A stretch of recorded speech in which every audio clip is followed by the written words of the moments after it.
I hope you've had some great sessions this morning. I was able to hop on for half of one and wish I could do more, but I'm sure there's a lot of great learning going on, and it seems like a lot of the things that everyone is talking about are making some connections with one another, so that's helpful. And I hope this does the same thing. So I'm Meredith Velasquez. I'm the Community Assessment Program Director at the JAC, the Juvenile Assessment Center. We are located in Centennial, Colorado.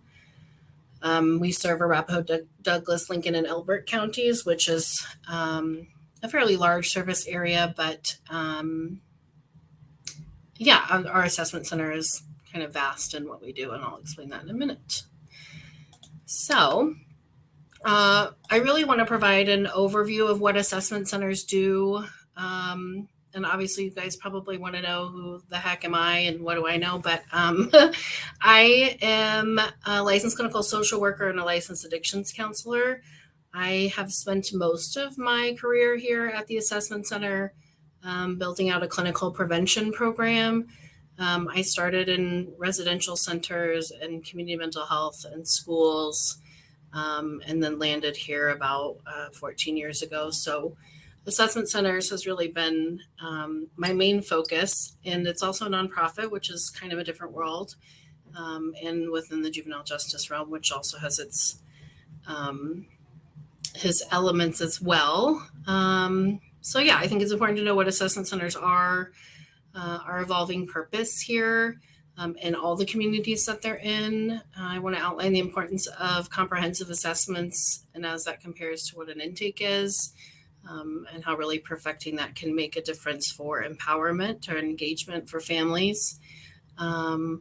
Also, how we've kind of, on my team and hopefully in our speech have moved from a deficit-based role or deficit-based assessment to an asset-based framework, just looking at families differently and how we can support them. I want to obviously talk about how we've implemented that framework, but how it also aligns with National Assessment Center framework and some other trainings that we've done. So we've kind of molded all those things together on the building blocks. And then also talk about some partnerships. So things that we've found success in with prevention and what prevention means to different partners. Like I said, I had a poll of who you are, which isn't going to allow me to do all the options of all the different kinds of people in this chat. I've looked at some, and so I'm really stoked about those because a lot of them are partners that we work with often. So this is great. I don't see anyone from close to me, but correct me if I'm wrong.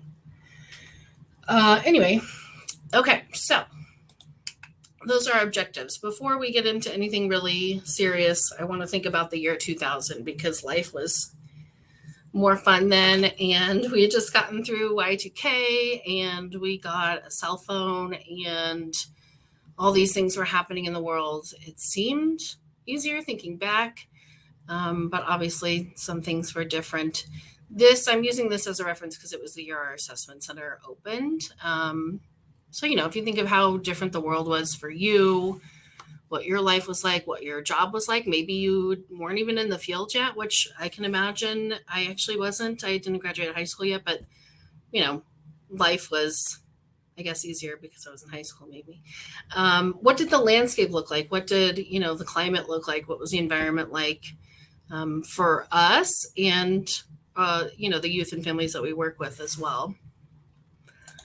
And then jump to 2025. So here we are, what's changed, what's not changed. Seems like some things remain the same and all the things that happened in between. So I think Brittany gives a really good portrayal of each sector of those years. I just put that on there because it's those are all the differences that, that people can go through in that short amount of time. That we go through, that our families go through, things that impact, the youth and families that we work with in society and in legislation and all those things. So just think of that long gap and how you've operated either the same or differently in that time. Over the course of those years, these are all the things that really impact us, I think, on a day-to-day sometimes, whether it's child welfare, whether it's assessment centers, behavioral health, whether you're an advocate or a court professional in the justice system or in schools, all of these things really impact how you do your job, and how you work with families. And it doesn't go one way or the other, right? Like funding can also affect partnerships, and funding can affect barriers and vice versa. So, just kind of if there were arrows going from each one to each one, it would look like a big mess, but sometimes it feels that way too. So it feels like sometimes we're approaching new landscape, every legislative session, every new school year, every interaction we have with partners, and it's can be a bit overwhelming to navigate. And I think when I started looking at from a different perspective, it was because these are the things that are really, a lot of them are out of our control, and to shift the mindset to be something within our control was really helpful. So while lots of things change around us, I think there's also some things that we have control over. Some explanations for the changes that have happened in society, amongst many other things. These are just some research theories that have come up. There's been a decrease in play-based childhood. I don't know if anyone's read up on this, but they've done some research that youth are not spending time with each other unsupervised very often. They're not out until the street lights come on. They're not getting that time with peers to problem solve and take risks, and have to have conflict resolution without adults around. It's just happening at a much lower rate. So that's changed a lot of things for kids. There's less religious affiliations, which means less gathering in spaces, less investment in social capital. So while people used to know their neighbors because they went to church or temple together and it felt like a comfortable place to go ask for help, that's happening less and less. And it's harder and harder to find those community spaces where people connect. I think our trust in neighbors has gone down quite a bit. People operate in silos, even as families. We do it as agencies as well. We're kind of set on our own belief system, and lots of things have contributed to that. So if you look at the things that have increased over time, I think one of the biggest things that started the change was safety concerns, is that parents, started getting this idea of there's a lot of danger in the world. Granted there is, but, stranger danger. And then kids aren't allowed to play outside unsupervised. And then we're watching TV a lot. And remember when we first started watching TV, it's like your brain turns into mush. And then we got computers, which, was fun. People would sit in front of them. But once we got laptops, that was a totally different story and kind of changed the game there. So if you worked before laptops were a thing, I don't know. I remember being able to leave my work at work and my computer was there and I didn't have email on my phone. And that was it. That was how I created boundaries. But now it's kind of like it goes with you everywhere you go. Not only that, but cell phones to smartphones. So when the cell phone first came out, did it really impair our ability, to make social connections and all those things? No. But when the smartphone came out, has that made a greater impact? I think so. Again, another increase in structured activities and supervised time. That goes for adults and youth. So if they are participating in things recreationally, there's usually an adult around, someone they can go to, tell them what to do. Our school time, homework, and work time have also increased. And there's an increase in reported mental health symptoms. So whether the correlation is related or not, it's there. There are probably other things that impact that as well, but just some ideas around why things have changed. And yes, COVID had a lot to do with that too. I always want to mention that, but things were changing prior to COVID as well.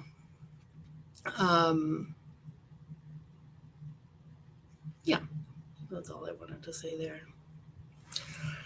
All right. So before I dive a ton deeper into the framework and how it's going here, I do want to talk about assessment centers. I think that's kind of where my passion is. Obviously, I've been here a while, and I find that like half of my job is talking about what assessment centers are, and that's okay because I think they're really important, and I think they can be a great benefit to communities if you have one. So the very first assessment center was opened in 1993 in Florida, and really conceptualized by the Office of Juvenile Justice Delinquency and Prevention in 1995. There was like a 5-page article that you can reference here that came out and said, hey, we need to have these spaces where any youth that is arrested by law enforcement, it has to be screened for detention. We can't just like throw kids in there and not know, what's going on, what's going to help them, where they came from. Because prior to that, it was a lot of unnecessary detention and, no access to services. It was basically just consequence-based. So it was a really great step in the right direction. There are some guidelines as to what the OJJDP really wanted from community assessment centers, and that was a lot of case management and information sharing. They didn't really outline like screening tools or recommendations and resources. It was just kind of part of how we developed. And that was so 1995, so 30 years later. That's where we started. And I'm interested to hear if any of you I have a poll here for if any of you have an assessment center in your community. Do you know if you have one or not? Maybe you've never heard of it. Maybe they only do law enforcement screening, which is fine. Maybe you're developing one now. I know that's happening too. But curious to hear if people have heard of them or have access to them where they are. So the questions are, what's that? No. You think so, but you don't know what they do. They're building one now. I collaborate with them all the time. Or they're strictly for law enforcement screening. If you could fill out that poll.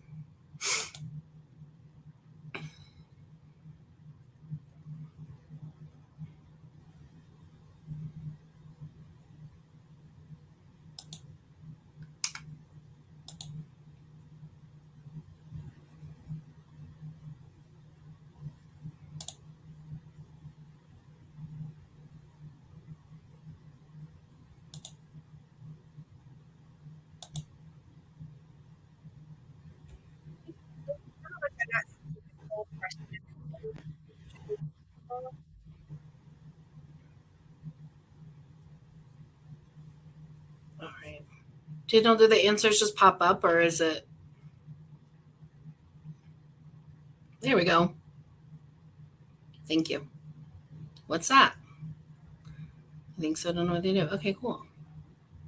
Oh, fun. Okay, so this is all new, which means I can tell you whatever you want, and then you'll have to believe me. I'm kidding. I'm going to tell you the honest truth about them. Perfect. Okay, so our assessment center opened in the year 2000. Like I said, we originally opened to serve law enforcement. So that was our main goal, is to provide assessment and screening for youth that were arrested in our service area. Like I said, that's Arapahoe, Douglas, Lincoln, and Elbert counties, the 18th and the 23rd judicial districts. That's typically how an assessment center is split up. Our population here is about the size of Connecticut. It's fairly large, and we have the highest youth population in Colorado, which I know surprises people. They think that Denver is number one, but really Denver's changing a lot. So we're kind of like if you don't know, we're in like the South Metro area for our service area. And then shortly after we opened, we realized there's a need for prevention services. So why would only youth that are connecting with law enforcement get access to resources and supports? Why can't we do something before that happened? In 2009, we became a nonprofit so that we could get some diversified funding and work with youth preventatively. And then over the years, we really established our assessment center as having two programs. One is the law enforcement program. It's still in operation, still a big piece of what we do. And one is the community assessment program. So The law enforcement program gives a risk and needs assessment to youth that come through, and then they make recommendations to the court for what kinds of services they might need or professionals that might need to be involved. They also give like a portrait of, the youth's history within different systems, and really collectively gather that information. That's one of the cool things about assessment centers, is that we have access to like not online, but like court system updates and Department of Human Services updates. So we can get a really good portrait of different things that are happening with the family that other places might not know. And we're not here just to share it all. Obviously, we have some guidelines around that, but it's something we always take into consideration. And then the law enforcement program does not do any follow-up with youth, but once they go to court, they typically get a professional involved. So they're there for that. And then when we created the community assessment program, it eventually grew to be, it started out with a couple clinicians and has now grown to be 10 clinicians who are licensed or seeking licensure. We provide a biopsychosocial assessment to youth and families. And then some care coordination and follow-up to try to make sure they're connected to something, and follow them for a little bit to see if that was the right thing. Maybe they need something else. We want to make sure they're better off than when they came to us. Our assessment process takes a couple hours. We talk with the youth and the caregiver separately, just gathering as much information as we can. We provide some psychoeducation within all of that.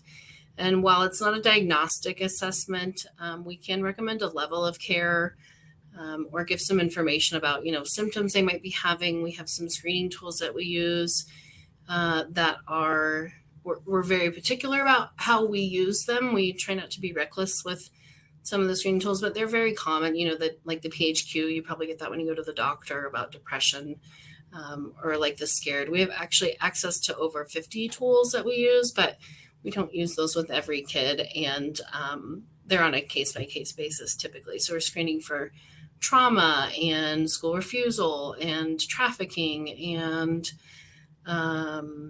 aggression and things like that. But we're also using that in conjunction with our biopsychosocial, to gather all the information together.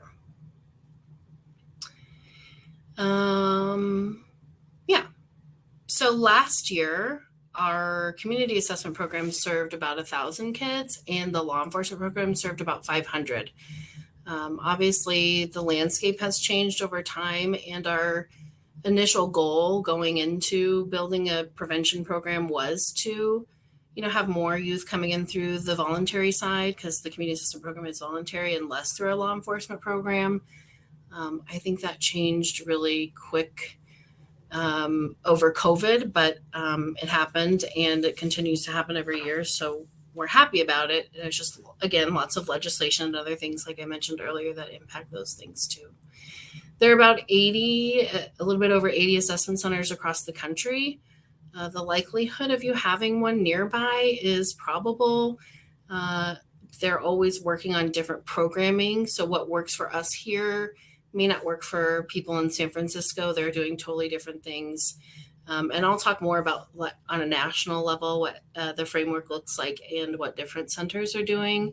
But we all operate very differently. I think something unique to us is that we're a nonprofit, and that we have this clinical prevention program here. So when you find an assessment center near you, it might not be that they have the same programming, but it's definitely an opportunity for partnership, like with the Department of Human Services and schools and things like that, which I will also get into as well.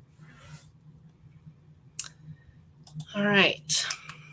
So from the beginning of all of that, and I'm sure, many of you where you are, the process starts with assessment and screening, then connection to resources and what people call case management, and then reporting on outcomes and successes with either funding partners, with the community, with staff.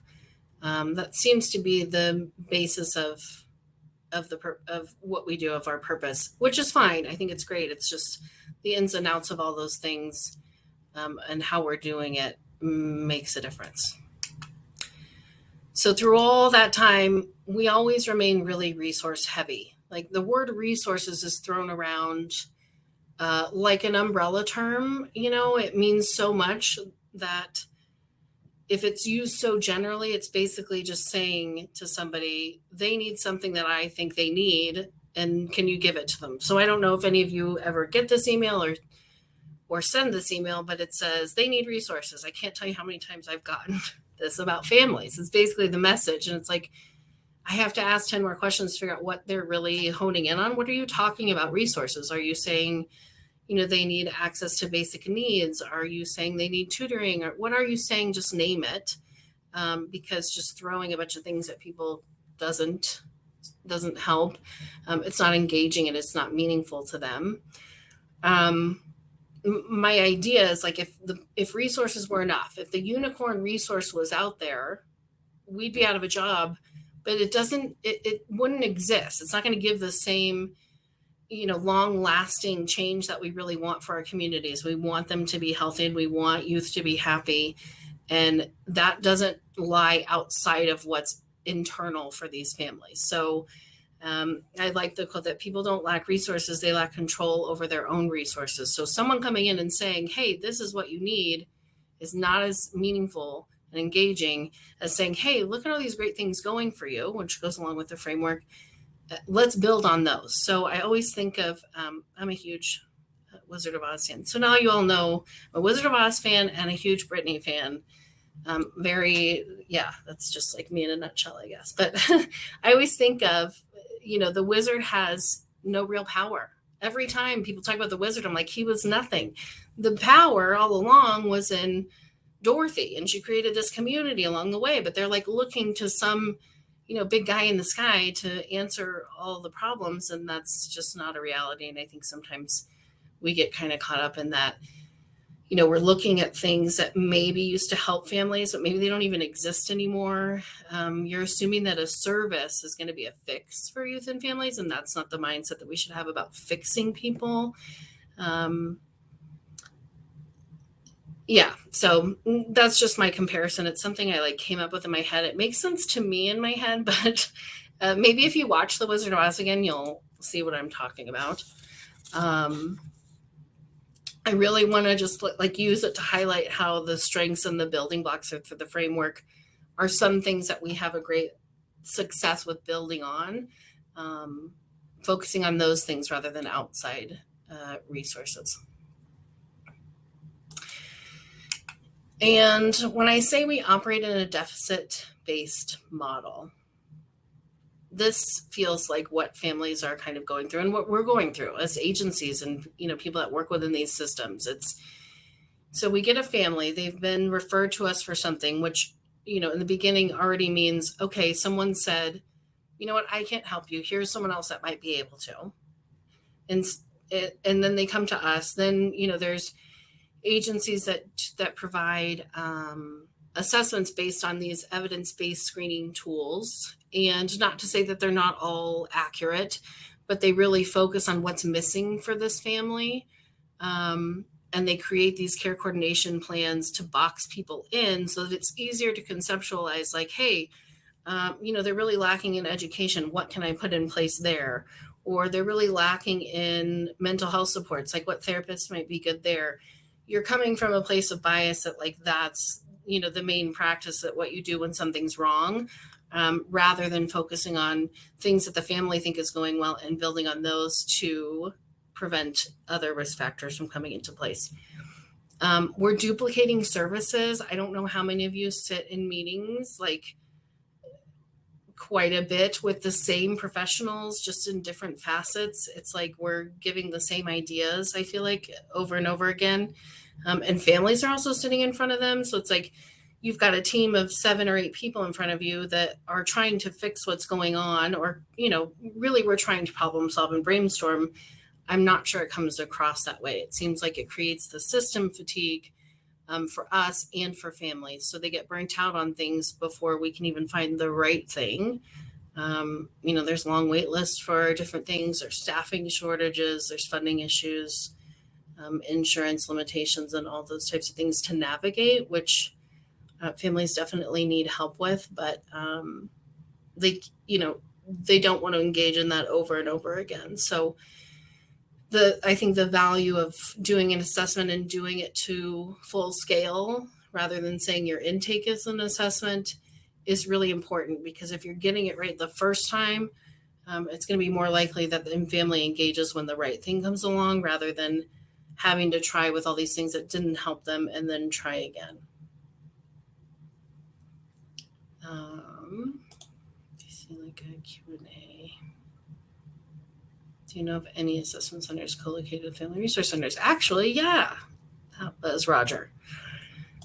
Roger, we are inside a family resource pavilion here, and Colorado has just 2 more resource centers. Their assessment centers are not inside of there. This was a partnership that we had in our service area. I'm not sure about ones across the country, but we're inside of a resource center. So it actually kind of helped us, I don't want to say blow up, but it definitely gave some exposure that we didn't have before. All right. So how do we change that? How do we move from a deficit base to an asset base? Because not everything that we're doing is wrong. We all have good intentions, and I think there's just some systematic things that we kind of get stuck in. So instead of working for someone and doing something to them, we want to work with them and alongside them.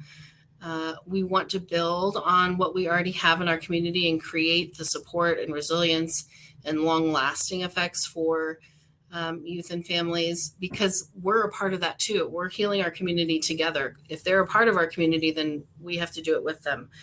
And like I said, the Hope Framework has really helped shift the mindset there, which I'll get to in a minute.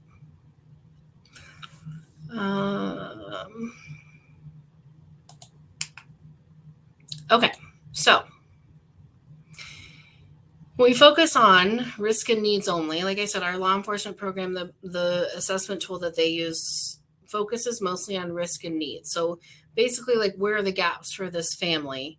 We're automatically saying something's missing for them.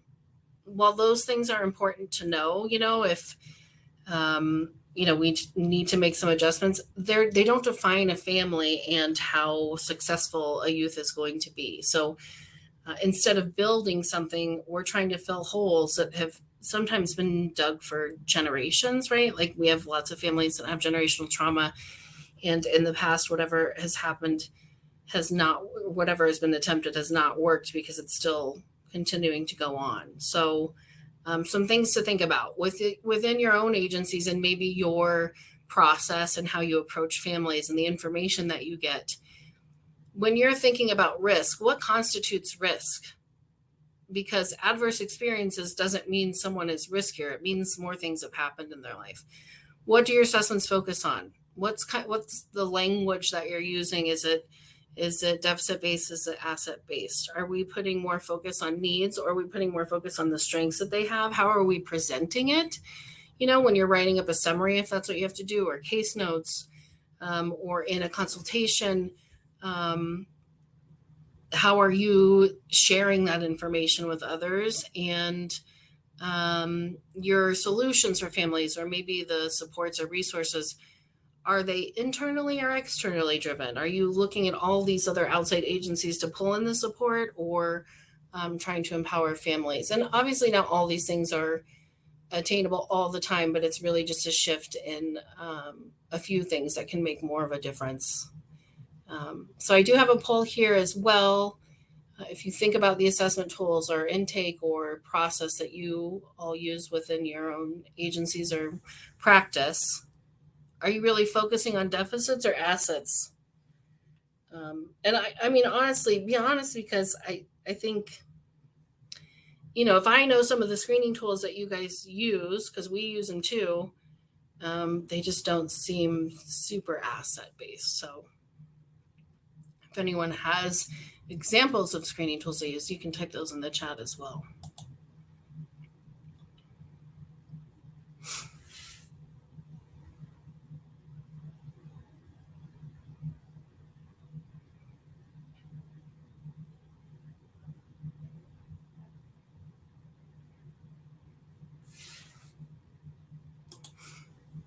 The ACEs, yeah. The ACEs are a very popular one. I'll talk about that in a minute because it's important to know those things, right? We need to know what's happened so that we can move in a different direction. Idaho, yes. Idaho has been here a few times to build out their assessment centers, which is cool.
All right. Should I submit the poll or why do it seems like every time I say it out loud it happens. Maybe that's just what you're doing or I have magic in me. Deficit based, asset based. Awesome. Thank you for considering that. If you all want to type in some of the tools, I'd love to know what you're using. Some work I've done in the past was looking at a lot of the evidence-based tools that assessment centers across the country use. So I'm always looking for, updated ones or just to hear what other people are using is interesting also. All right. So in the shift, these are some quotes and some statements I found pretty helpful for my mind. I've said before, people don't need to be fixed. They need to be heard and seen and validated. It's more, it provides more of a impact than attempting to fix somebody is like, obviously you'd want to be validated. I'm in like the therapy world too, so I try to use that there. Our ultimate goal really for community is to harness resilience and build more sustainable communities, because that is true prevention. If we're just focusing on one kid and not focusing on the community as a whole, it's like we're going to just continue to focus on one kid rather than preventing it from continuing to happen over and over again within our communities. It's much harder to climb out of a hole rather than to build above ground. So instead of trying to fill all those gaps, let's build on things. And you're going to get examples. I know I'm speaking right now in umbrella language, but I promise there'll be examples. And then we need to move from like surrounding families to supporting them. So I think about those, collaborative meetings that we have. It could be problem solving meetings. It could be, the DHS here has like FACES and just meetings with all the professionals involved. We're surrounding families there. We're not really I think our intention was to come with support, but I imagine the feeling, I'm trying to just put myself in that place and showing up to this meeting with 7 people at the table that have all these different ideas about how I can be better. And unless you're asking the family what's really great for you and building on that, the approach is offsetting.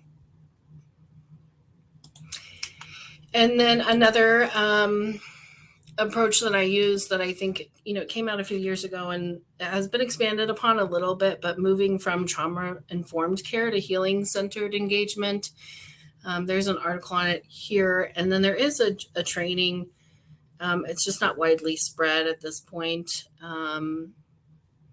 People learned a lot about trauma-informed care, and it's obviously very important, but it became a lens rather than an approach. So it really just created like some differences in language and maybe the environment.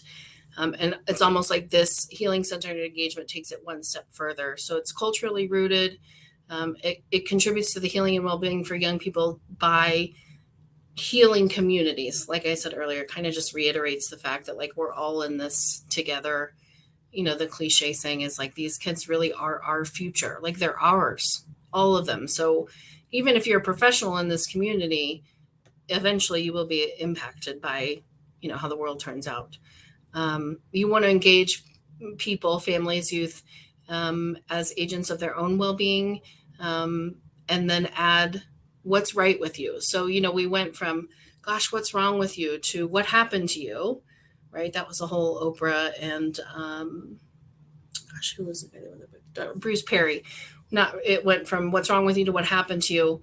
Well, now it's what's right with you. Like where do you feel your best self? What can we build on there? So we're building on the experiences and strong things within in families already.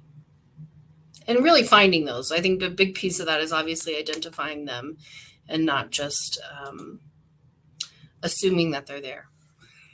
So I'm going to talk a little bit about the HOPE framework, but I imagine a lot of you know, because you've been in this conference all day, what it is. When I was searching for some validation just in this thought I had, I think, a couple of years ago, it was more the clinicians were really struggling with getting families to engage. And it's when you impose a bunch of different things, it just doesn't happen overnight. And so reframing that thought. So anyway, this Youth Thrive training came through my email, and it was a free training. It was 3 days. I'm like, it's a big commitment, but it was over the summer, so why not? It really introduced the framework, the HOPE framework, to me, because it's based off of that. It pulled on the focus from the positive childhood experiences, from the building blocks, and it provided an introduction just into how we can change our space, our approach, our assessment, into building things that create resiliency in youth and families and communities. I don't want to say showed me, but it really did help display how we can focus on these positive things rather than, all the things that are in the ACEs, which again are important, just not reflective of the success of a family.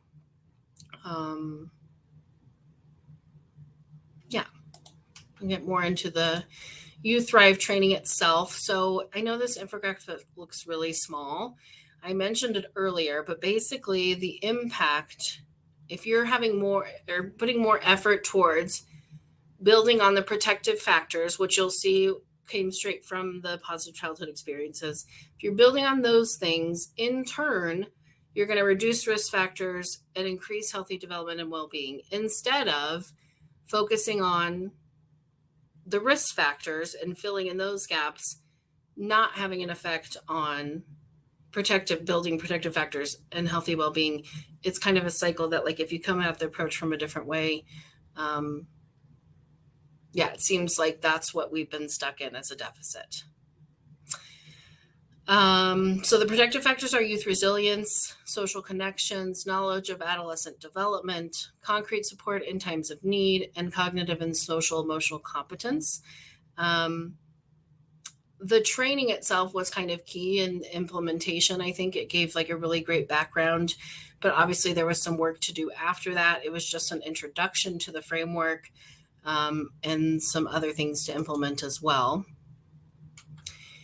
Which leads me to the HOPE building blocks. So you'll see here, someone mentioned the ACEs earlier.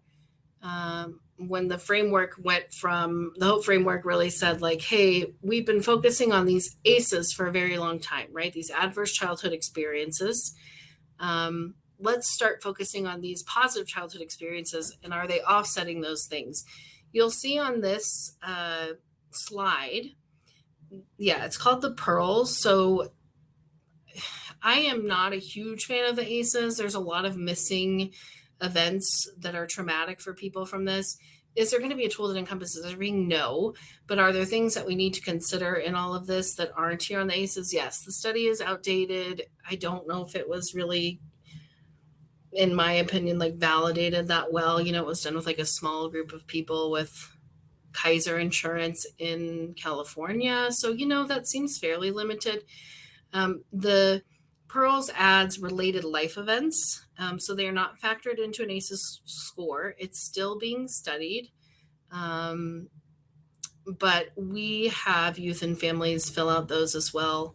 I know you probably can't read it from the slide, but if you use that Learn More link, you'll be able to see what those related life events are, which are really applicable to a lot of the youth that we work with. I think the really cool thing is, and we also give the positive childhood experiences, because you can have all these ACEs and just 2 of the positive childhood experiences, and we've got more to work with on the PCEs than we do in filling in gaps from the ACEs. So I really liked that approach. Within the training, the Youth Thrive training, we all had to kind of like go along with the curriculum and do it for ourselves. I will tell you personally, when we did the positive childhood experiences, and a couple other people that I was in the training with, and I imagine plenty of the youth that we work with, one of the hardest questions for me to answer, one, it was hard for me to remember my youth. I think maybe we blocked a lot of it out. I don't know. But having at least 2 adults who weren't your parents, who genuinely cared, I mean, thinking back, that was like I had to identify somebody, and I could. But one of the persons that I identified was my school counselor, but I only met with him like twice. And the other one was someone my best friend's mom. So like I knew them, but it was really hard for me to identify an adult outside of my family that really had a positive impact on me, that I felt like cared.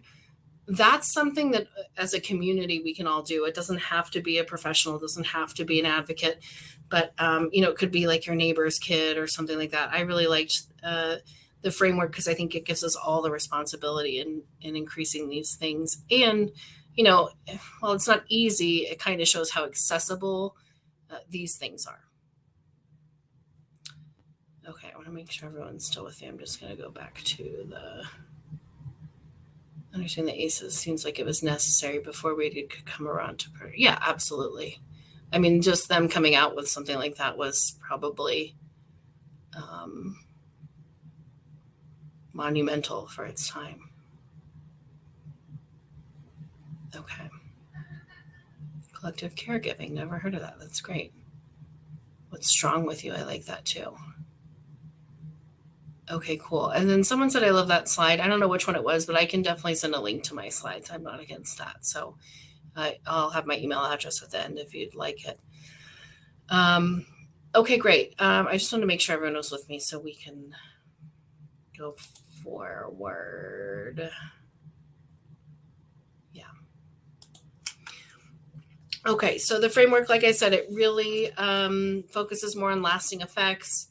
And how everyone can play a part in this. Also, the impact of ACEs, the social determinants of health, that obviously, the more ACEs you have, it increases your risk for mental health issues and physical health issues in the future. I think the impact of the PCEs shows dramatically like how much that can be diffused by just having some of these really strong things in your life and growing upon them. So I guess I'm like just hammering in those building blocks and the positive childhood experiences. And I think we've kind of like hammered it in here too with our assessment process and with, I'll explain later, but like how we share it out and how we communicate it with families as well. I liked this windmill too. I know it's presented in different ways, but this seemed like it was really captured all the things. And I know another thing too is I have a lot of friends that are like, teenagers are scary. It's like, yes, they can be scary, but you can also just smile at them. You know what I mean? Like they go around the community, and I think we've taken a lot of things away from youth, that they don't have the spaces to gather that they used to. And, I think just seeing a smiling face and knowing that adults are out there that care about them is helpful. Is there a link to get a copy of the pinwheel? I can definitely find one. I'm going to write it down. Okay. Daniel, I don't know if it's on, I think it might be on the Hope website, but that might, I can look for it later. Okay, so jumping back just a little bit, I know this seems out of place, but I wanted to highlight the framework from our National Assessment Center Association. As I mentioned before, the first assessment center was in 1995, and then we really didn't get any guidance after that. It was kind of like OJGDP was like, hey, do this, and then nothing. So then in 2021, our previous executive director left here and started a national assessment center. She had to move out of state, but really wanted to stay connected to what we were doing. So when she left, she was basing the framework off of our model here with prevention at the time it was the 18th JAC. So she really focused on being community-based and doing some asset mapping. The framework focuses obviously on being inclusive and intentional, continuous staff development and support. I think that was also highlighted in the HOPE framework and in the Youth Thrive training, that like, if you're giving and helping other people, you have to give and help yourself too. It's just as important. And while, in some realms that's really nailed in some others, it's not. I think it's neglected. And people don't realize the importance of it. We go into this process where the youth and families are our partners. So to remain neutral, when we became a nonprofit, that really allowed us to remain neutral and collaborative at the same time. So we're not guided by one funding source. We're not saying, everything has to meet this measure because of this one grant that we have. We can't base all of our programming off of that, or our assessment process, or how we work with families. I think one really great thing about our center is that that's how we operate. A lot of centers across the country, as they start out, only have, I wouldn't say government funding, because we don't get funding from the federal government, but we get funding from different government partners. So like sometimes they're a bit skewed as to what they can and can't do with families, and what direction or what services they're going to send them to. So that's something that I really like about our center in general. It makes us selective too when we, write grants and things. It's like we can't base our goals, measurements, outcomes off of somebody else's expectation. We really have to focus on what we know we have within our control. I have a short video about, if I don't explain it well enough, which sometimes happens because I do it a lot, but what the assessment center process is. I'm probably going to pull that up separately here.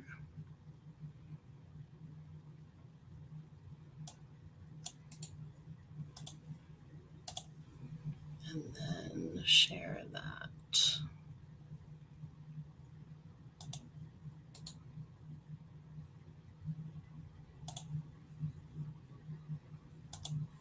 Assessment centers throughout the United States are known by many names, such as resource, intervention, diversion, access, or connection centers. They offer a valuable resource to youth, families, and communities by providing early intervention and an avenue to address concerning behavior. Assessment centers are part of a national community supported by the National Assessment Center Association. They provide a framework, model, and best practices for assessment centers. What are assessment centers? Assessment centers are a resource designed to listen, connect, navigate, and advocate for youth so that they don't end up in juvenile justice or child welfare systems. Centers listen to youth and families to build an understanding of the challenges they are experiencing at home, school, or in the community. Assessment centers offer a single point of access to connect youth and their families with community resources that build on their strengths and address their underlying needs. Centers then help navigate access to individualized, community-based resources to help overcome barriers. Resources could be connections to food banks, referrals to behavioral health providers for mental health and substance abuse challenges, or positive recreational and social opportunities. Assessment centers empower youth and families to advocate what's best for them. Assessment centers provide a safe space for kids to walk into on their own or be referred to by parents, school personnel, and other community stakeholders. Parents or caregivers who find themselves struggling with concerning youth behavior can access assessment centers prior to contacting law enforcement. Assessment centers determine what needs their child may have and identify resources to meet those needs. Assessment centers are also a terrific resource for schools. At-risk students who are consistently missing school or struggling with behaviors at school may have an underlying need that can be met through connections to community-based resources provided by the center. Traditionally, when a young person commits an offense, law enforcement is called, and a charge is filed with the court or the young person is taken to the detention center. We know this approach doesn't help kids or families. There are little to no alternatives for law enforcement or the courts when they encounter a struggling youth who has committed an offense. Assessment centers offer that alternative. Centers partner with law enforcement and local court systems as an alternative to arrest or citation. Centers work with youth and families to identify areas of strengths and needs in order to provide community-based connections. Assessment centers can be a resource to child welfare agencies when youth are at risk of entering foster or kinship care. Centers help by identifying needs and strength of youth and families and accessing community-based supports so they can remain in their homes. Young people who are in foster care are at higher risk of becoming involved in the justice system. Assessment centers can be a resource for foster care youth who may need additional community-based support to prevent system involvement. The National Assessment Center Association, referred to as NAC, is a member-based organization. To learn more and join, go to www.nacassociation.org. Cool. So yeah, you didn't have to listen to me talk about it again. That's what assessment centers do. I went through a couple of the comments too, and I love that a couple people said we use the ACEs as a educational tool. Absolutely. That's like earlier I said we don't use as screening tools recklessly. It seems like we're not just like putting people in a category. It's helpful to use as an educational tool as well. And then someone asked about incorporating immigration and family displacement into the HOPE framework. And I can tell you that I don't know with the HOPE framework, I can tell you how it's, how it's addressed here at our assessment center. It might be a different presentation, but obviously in the metro area,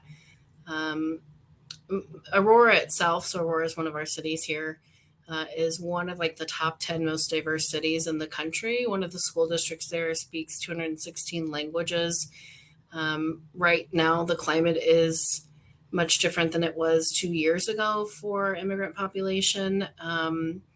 The Pearls screening tool that I added up here, the related life events that is in addition to the ACEs, addresses those things. So for us, it's kind of like a way to introduce that. I'll also say though that we've had some families be fairly hesitant about disclosing that to us and to schools in the past few months. So while in the past we had a lot of agencies, I think that were doing a lot of outreach and helpful connections. It's been different lately, so I'm not sure how it will continue to change, but it is something that we consider when we're looking at like strengths and support for families as well. So I'd have to think more about the framework, I think, and implementing what's there. All right, so what do we do? How did we really like put this into practice? We did the training. That was kind of like crucial. Once we did that training, we actually brought it back and did it with partners. So it was really nice to have we invited DHS and CASA and CASA's court-appointed advocates and some probation officers, maybe pretrial, crisis response teams. So we got us all together learning about this approach together because really, like I said, it's collective response. We are consistently evaluating our programming and talking about ways to implement the shifts into our own spaces. our communication, our policies and practices. Logistically, the training was key, and also continuing on with some of the, like the Hope website has a bunch of tip sheets that I've used for supervision and for client consultation and things like that. Those have been helpful as well. We've implemented the PCEs as another addition to all of the screening tools, and we do use it as an educational tool. Instead of just screening with families, we make sure we talk about all the things that are on there, how they can be helpful, where can we pull in all of these strengths. Like I said earlier, we're really entering into this process as a partner. We're not telling a family what to do. We're working with them, by them, alongside them. We also consider our process as an intervention in itself. So like I said earlier, it could be, the second adult could be someone that they maybe only had contact with once or twice. And if we can be that person, I think that's amazing. I don't think it's, I wish, more kids had more supportive adults in their life, but sometimes that's just not the case. So if we can be that for them, we're open to that too. We're always doing ongoing training. It's a big piece of supervision that I do in group supervision. Individual supervision is just kind of shifting the mindset of what's going well for this family, where are they their best selves, where can we build, and considering things that like those concrete supports that they might need. And in the end, and the last point here, and something with Act 2, is supporting the staff and the work. If you're preventing burnout within your own team, you're also preventing, you're improving outcomes for families that you work with. If you keep, we've had clinicians, I'm going to knock on wood, but like a lot of them have been here for 7 or 8 years, which in nonprofit world is kind of like unattainable. We don't make a ton of money. So the fact that people stick around means that they're really believing in the work that they do and they feel supported in it, which I think means a lot. So just making sure you're sharing that information with them as well. This is something that I use often for many things in life. It's like a basic, DBT visual, but what's in our control and what's out of our control? What can we focus on in our work?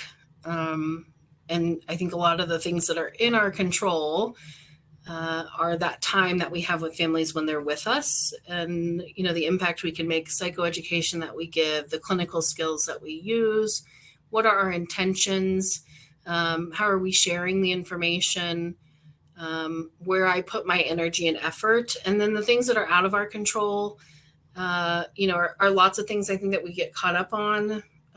So shifting back to like what we can have influence over something, and we can have concern for something on both sides of that diagram here. So if someone's kind of stuck in the middle, it's sticking them where they can put their best effort, I think.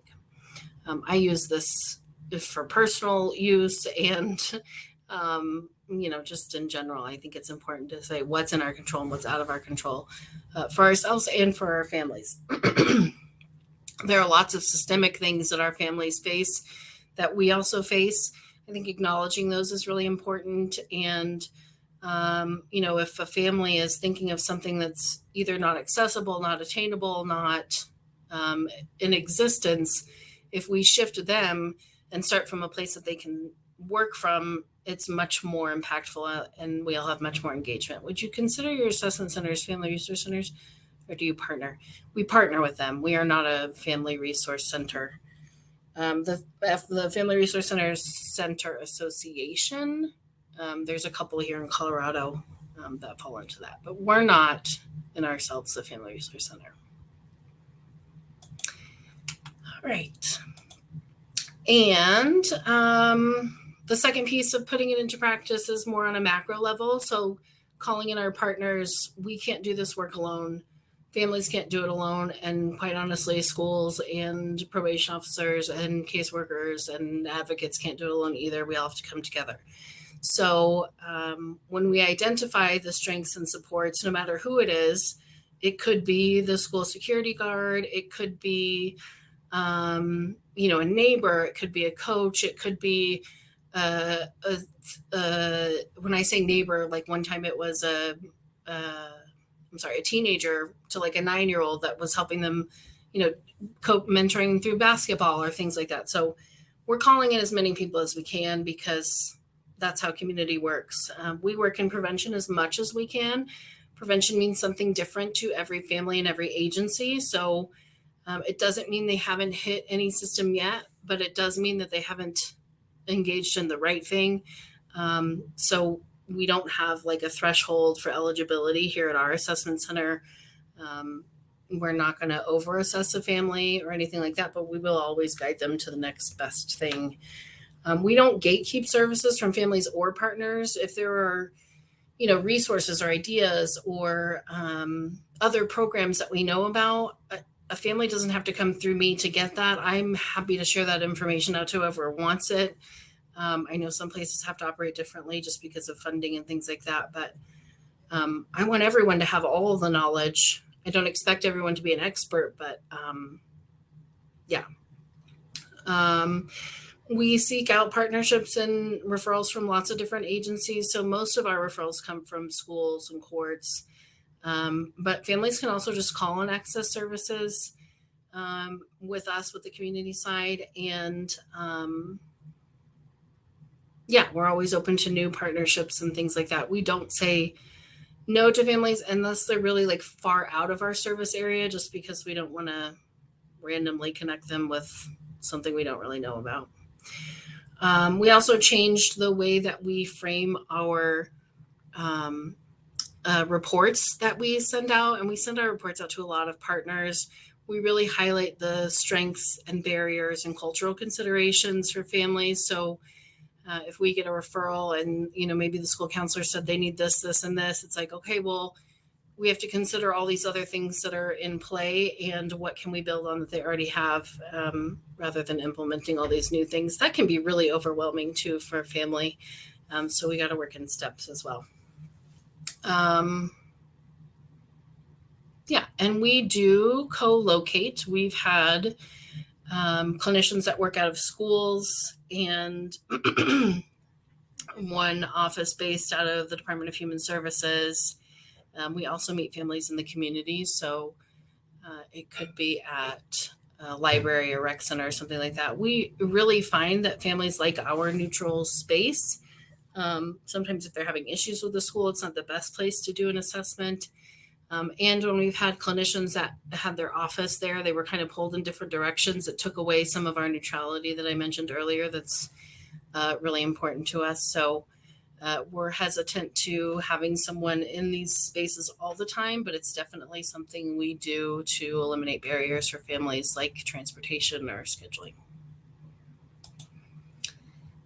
And then some of the partnerships I wanted to highlight that we've had over the years, some of these are still in existence, some of them have passed, but law enforcement is a big one. In order to be preventative during COVID, I think a lot of officers were hands off with kids and sometimes still are. Sometimes people are, like I said, scared of teenagers for some reason, but they can always refer to the prevention program if they're not charging a youth with something.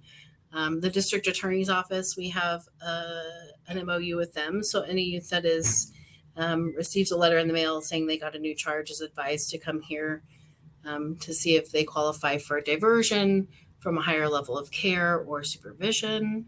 The Department of Human Services, a lot of those referrals that screen out get referred to us as well. So if the family completes an assessment here, we're looking at community supports and things like that when they may have been referred to the Department of Human Services or something else. Like I said, our program's voluntary. I know some of these other things are not, but once they get to us, we do let them know that it is voluntary. Hospitals and crisis centers, we've written a couple of grants for this as beds go away from congregate care. Obviously, there's less and less room for youth to meet the level of need. So if a client is turned away because they're not fully suicidal, but they definitely need some long-term supports, they are referred here as well. municipal level court. So a second offense automatically gets a referral to us. We're also working, I don't have it on here, but with county courts now because they did some research around minor in possession is the name of the charge, and that more youth with the minor in possession charge go on to state level charges, which is district court. So if we can intervene before that and prevent that higher level of system involvement. Obviously, schools are number one. They see kids the most. They see the most behaviors. They know what's going on usually most of the time, or they don't see them, which is a sign of something else. And then we also work with CRT teams a lot, with other youth serving organizations. Yeah, the list goes on.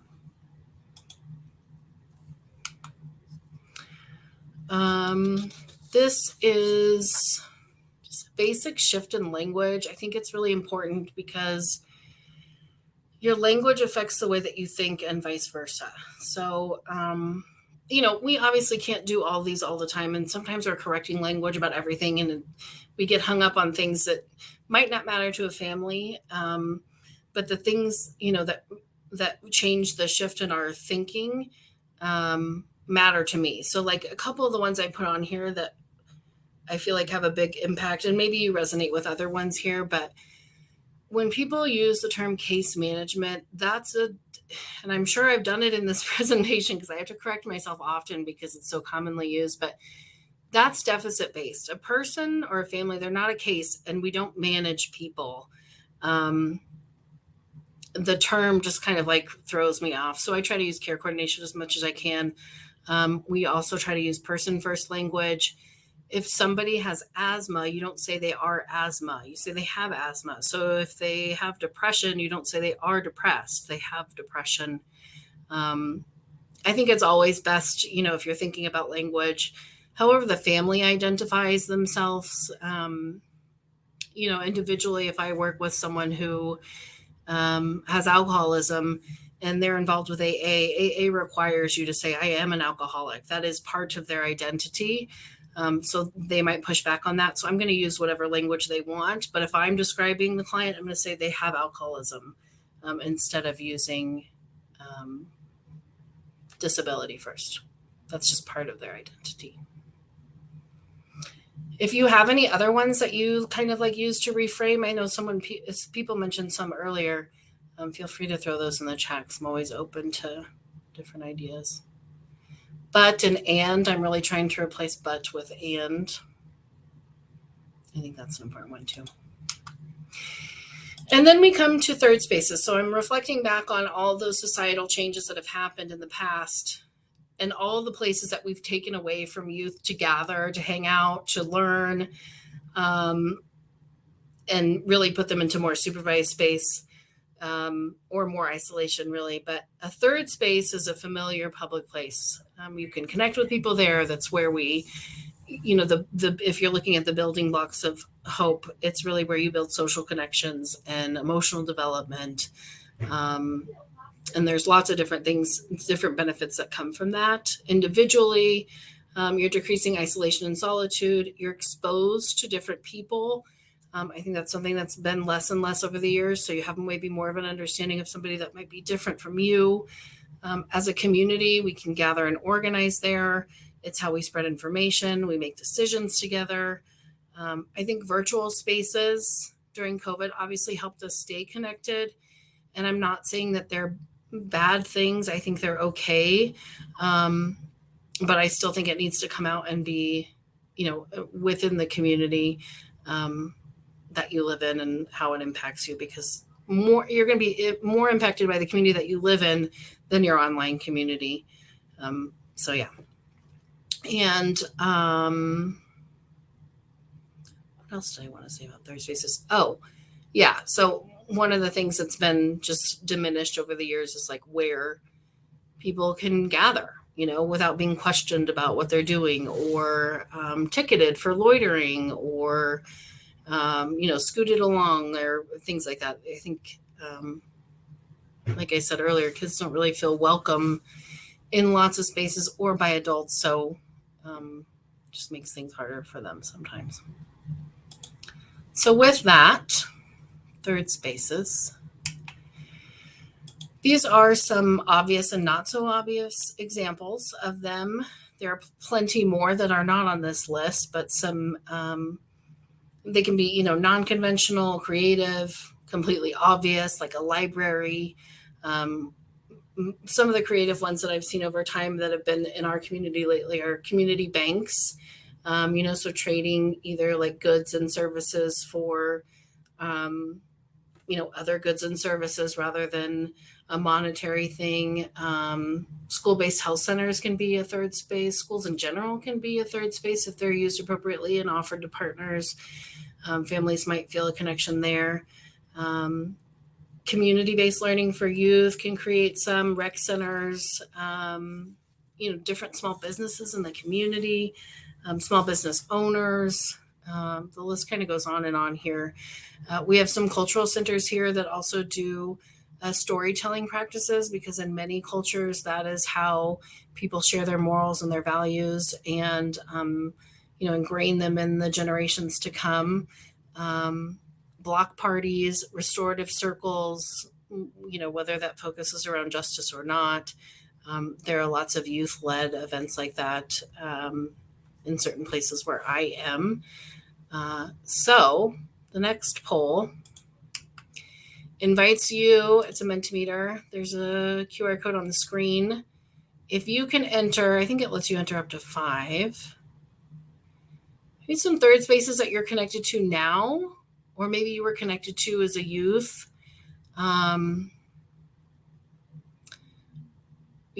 Is it the HOA meeting? Is it your gym? Are you in a book club? I'd like to hear from you all about different third spaces or things that you guys work with, or maybe that you have in your community that we don't.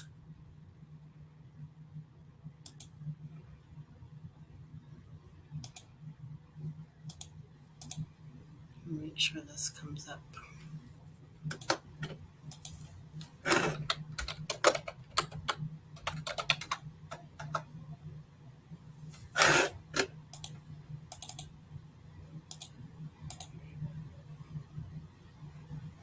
Yeah.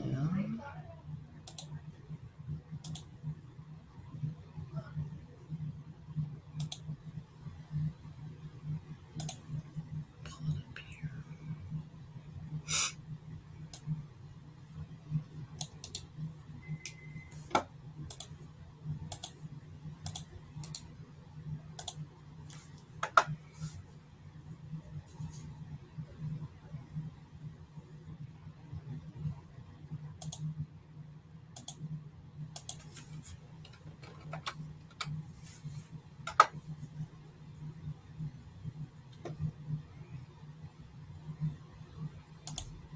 Okay.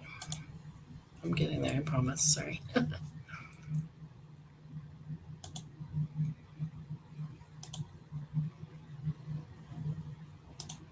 right, here we go. Cool. Book club, lots of book clubs. The pool, yes. Youth for Christ Center. I forgot about church. I don't know if I put that on there. Youth groups, dad groups, the gym, Bible study. Look at all those ones that connect to religion and the decline in religion and just belief centers in general. It's wild. Cool. Dance studio. I love that. Girl Scouts, of course. Summer camps are great. Drop-in centers are really good too. Awesome. Looks like library and book club are Ferguson's community centers. Very nice. Teen-led art club. I love teen-led anything. I think it's such a cool opportunity for them. We have lots of youth commissions too, with different service. There's a big push for youth to be in a lot of different agency boards. They want to have youth voice, which is very considerable. There's also some at the hospital, like Children's Hospital has a youth commission as well. So that's pretty cool. The YMCA was great. The one near me is now really expensive. I don't know what happened there. Awesome. Okay. Thanks for answering all those.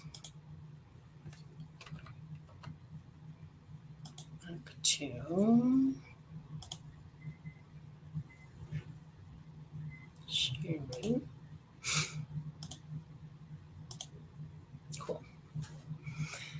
All right. And then as far as in communities and asset-based development, if you're thinking on like a larger scale and you really want to adopt something from a meso perspective, you're discovering and highlighting what's already in existence. So you're increasing, if with increased outside services, you're taking away power from the citizens themselves. So more citizens involvement. In a deficit-based model, the leaders are looked to as professionals, but asset-based, it's the community that's the professionals. Of course, they know the most about where they live and what's best for their community. I don't, unless I'm, in it, it's part of me. In a deficit-based model, assets are inputs. I know that seems strange. An asset is not an input. An asset is a relationship, the relationships in the community.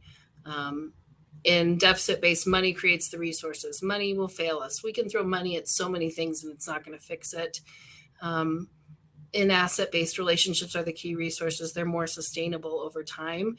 They snowball and the relationships grow. If you're throwing money at something, the money runs out. It spreads thin, things go away, and it's focused on the outcomes for the people that gave the money. Do they live in the community? Most of the time, the answer is no. So really be careful about, who's influencing all that in your outcomes. And then the last part of putting it into practice is sharing it.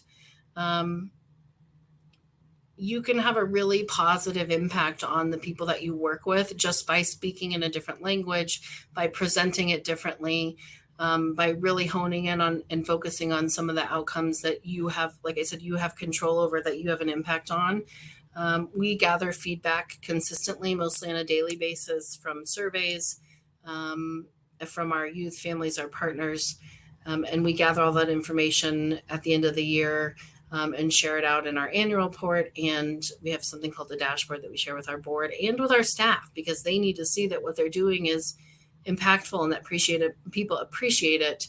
I think, we do some youth and parent surveys when the families are here, anonymous surveys, and sometimes getting that immediate gratification can really change the outlook on your interaction with the family. So that's helpful. We do follow up with families as well, and we measure engagement. Does it mean we have a ton of influence over direct engagement? No, I just want to make sure I'm good on time. Okay. And, but we truly believe that if we're having an impact while they're here and making an impression and building that relationship, that in the future that will impact engagement rates and what they're engaging in. We don't present it as, hey, they came here, we gave them all these resources, and now they're doing everything we said. We present it as, hey, they came here. These are all the things that this family is facing. These are all the great things going for this family. Here's where we're going to build. Here's how you can help, and then follow up with them along the way. We really want to focus our measures and our outcomes on things that we have control over, like I said earlier. So I'm going to give an example of something you all probably commonly deal with, I imagine, is, money runs out. Attendance rates. I always tell schools, and there's lots of people who work in roles like truancy coordinator or I can't think of other names for what their role is, family liaisons and things like that, which is kind of different. But if your main goal within your job is to improve an attendance rate, that's kind of like an impossible goal. It's going to create a lot of discouragement, and because you don't have direct impact on that. Now, if we look at the PCEs and the HOPE framework, can we build on the relationships that they have at school? Yes. Is that important? Absolutely. Can we encourage them to engage in more events or activities that they like? Maybe those are at the school. That could in turn improve attendance, but that's not the measure that we're measuring. That's not something we want to gauge. And that's not, while that might be the end goal, that's not something we have an impact on. We have an impact on these other things prior to. What we want to know is, why doesn't this kid feel their best self at school? What's blocking them from that? Where are those barriers? Presenting them to the partners and figuring out how we can get past those. I think I really disappoint like truancy coordinators within the district when I say that their job is impossible. It's extremely self-defeating when you try to focus on one thing to change. Like if we're only focusing on engagement rates, I don't have control over if a therapist responds back to a family. That's out of my control. So I'm not going to put, my effort into that. I'm going to put my effort into the family. How much say do your funders or stakeholders have over your process? I think we're really lucky here because we have a nonprofit board, and yes, we do write grants, but we write our own goals within those grants, and we report out to our board on those things. They don't really impose a lot of outcomes on us. So yeah, I just don't want to get stuck in that deficit cycle again of the system burnout and trying to achieve things that might be impossible for these families. This next slides, you might not be able to read them, but I will summarize what I'm trying to get here. So this is like for our partners, we send out surveys to every partner we send a report to. So sometimes that's 3 or 4 times a day. And the information that they value from us is, or what they value from us, is the information that we give them. So what's the information we gathered from the family? Because they know them from the 5 to 10 minutes they've had interactions with them over, the course of the semester. And they're seeing issues, but they can't get to the bottom of it. So they send them to us. They really want that information because they also work within a building where they can only do so much, right? They don't have impact over what happens outside of school. So they also appreciate things that we can give them to do in the building. Those things are attainable for us and for the family and for the school. They really appreciate our communication, the collaboration that we have. And then the last one in the bottom right-hand corner, one of the, well, actually it was 2 responses. I know that's wild, but 2 responses says that something we can include with our reports that we send as a bottle of wine. Apparently it must be very entertaining to read sometimes, or they maybe need to relax a little bit before they dive in. But it just made us laugh because I actually, I know the schools of professionals that sent them. So it was kind of entertaining. But yeah, it's nice to know that we have impact over what people value from us as an agency. And then the same was true in our parent and youth surveys. Rather than our clinicians always focusing on what resources we can provide or where we're going to send them next, we can have impact over how we treat them when they're here. So one of the, the biggest things were being validated, listened to. They felt like we cared. They felt like we were nice and funny and non-judgmental. And that came from both parents and youth. Like, while the resources are a nice side, I guess, not side, but like bonus, let's say that. They're a nice bonus. They're not everything about what we do and what can help families. We made a connection with them. They feel comfortable reaching out to us in the future. If that's all we did that day, then I'm okay with that. On the last, again, the bottom right-hand side here, this was from a youth. These were from the youth surveys, and like just the small percentage of them that gave a crap about the resources that we gave, but all the things that we felt like, how we treated them when they were here was more important. That was just really valuable, I think, to us in our process. Okay. And this is the last informational slide, really like putting the HOPE framework into practice. What are those building blocks? What are they really trying to do? And we want to create more meaningful encounters with youth and families. We want to emphasize more sustainable interventions and collaboration that creates lasting change. We want to improve outcomes for our agency, for our staff, our system, and our clients, and reduce burnout and system fatigue. I think, again, we're looking at that cycle again of all those things affecting one another, and where we need to put our focus. I think improving collaboration is always important, but how? You know what I mean? So it's not inviting more people to the meeting. It's sharing the information that we really need to share. There's a Pair of Aces tree. The link is here. And again, I can send you my slides link if you email me, which will be on the next slide. The Pair of Aces tree down here, we've got at the bottom of the adverse childhood experiences, all the systemic things that impact that tree. How does it grow? What are the symptoms of it afterwards? And then really, if we wanted to have this like long lasting change, the systems have to change. So like our impact can only be so much. That's going to be like a totally different presentation. However, knowing what it is that impacts families and knowing what resilience looks like helps us change our focus. So I think the framework and the PCEs really do that for us here at the assessment center. And it really has changed kind of the way that we approach things, the way we present them. And you know what? If people don't buy in and they don't want to refer kids to us, which is not the case, as we've shown, that's fine. But like, that's how we operate here. If you want to tell a family all the things that are wrong with them, you're going to have to go to a different place. So, and these are the references, which were kind of sent out throughout the presentation. Again, you can email me for the links. I think also the presentation will be recorded and on the website. Here is my email address. Please email me if you want a copy of the slides. I really appreciate you listening to my soapbox. I'm still trying to kind of perfect the message.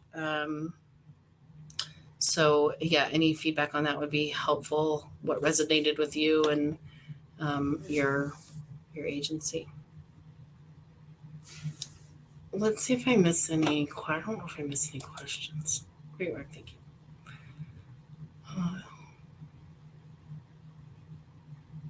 Yeah, I think I got all the questions. But yeah, if you have any more, let me know. I appreciate it. Enjoy the rest of your time. Thanks so.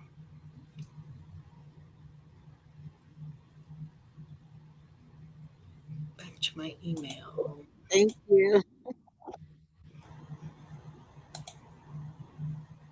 I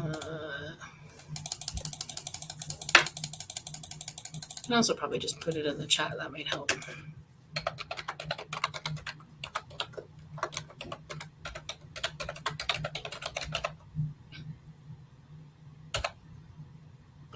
There we go. Oh, wow. Thank you, Daniel.